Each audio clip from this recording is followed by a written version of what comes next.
on another road trip. Not really a very far road trip because this is pretty close to being my neighbor here in Grass Valley.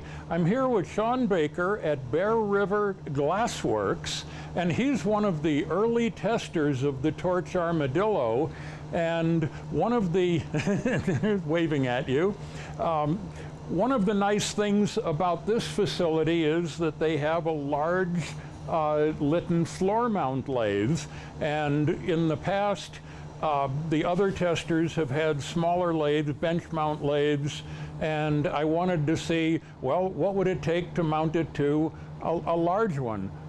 Which one is this? Is this an EE? It is, it's an EE. This is the Litton EE. And so I'm going to do just a quick walk around, take the camera off the tripod, and point out a couple of things about the mounting and what's necessary to adapt to this kind of machine. And then I'll turn it over to Sean, and he'll talk a little bit about what it is like to use this. So the first thing that needs to be discussed is that the frame of the lathe, the base of the lathe, is made of cast iron, and in order to attach the bearing rail, I needed to drill and tap the base.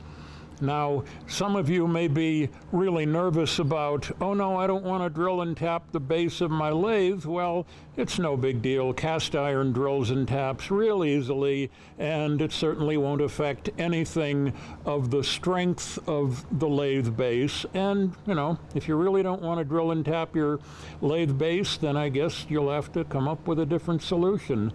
One thing I did notice, the cast iron casting is not straight, and so in order to mount the rail to the base, I had to use some spacers because you don't want to bend the precision bearing rail. So the rest of the system is very similar to what it is mounted on a bench. The difference is I've got a very long axle on the slider and a very short axle on the torch. And because the design is modular, it's possible to have basically any length axle you want. If you want a long one on the slider, it's fine. If you want a long one on the torch or a short one on the torch, it's all configurable. So that pretty much covers the basics. Now I'm gonna turn the thing over to Sean, and he's going to talk a little bit about what it's like to use it. Well, first off, Mike, I want to say thank you so much for your innovation and bringing all these new products to the glass community. They're really a great benefit to us all. This thing is a game changer. As a lot of us have dealt with, when you're dealing with a fire carriage mounted torch, it's constantly in your way, and you have to either set things up to use your carriage mounted torch or set things up to use your hand torch. And if you're going to use both, then you have a lot of equipment to work around. And with this design that you've come up with, as you can see, I have full access to the lathe bed. I can very easily, you know, move the torch along the rail anywhere I need to. Height adjustable, it's very easy as well, so I can come from up high, I can come down below if I need to.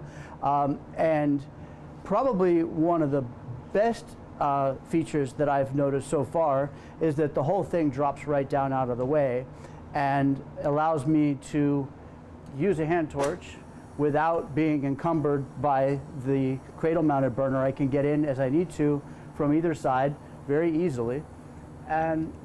And then also, I really like to be able to use the lathe bed as a bench, which this enables.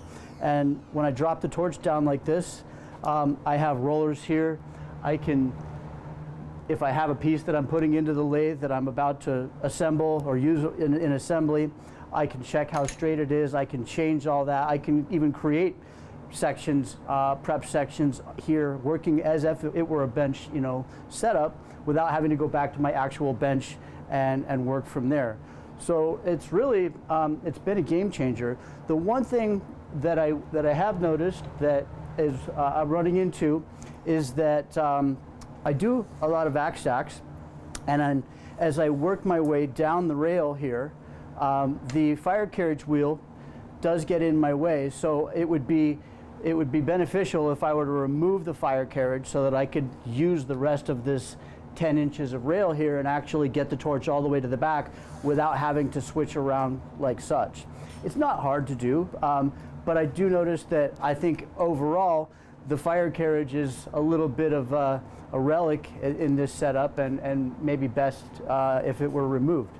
But it left over from the history of scientific work. Exactly. From an art perspective, you know, this really gives the user a lot of room to set things up how they want, and the freedom to work how they want without having to have without changing a bunch of parts midstream. So it makes it much more fun and easy to work on this setup, and I find myself, you know, not being frustrated with having to work around the cradle burner all the time. So it's been really great. Thank you. So I think we can call it a success. Yes, sir.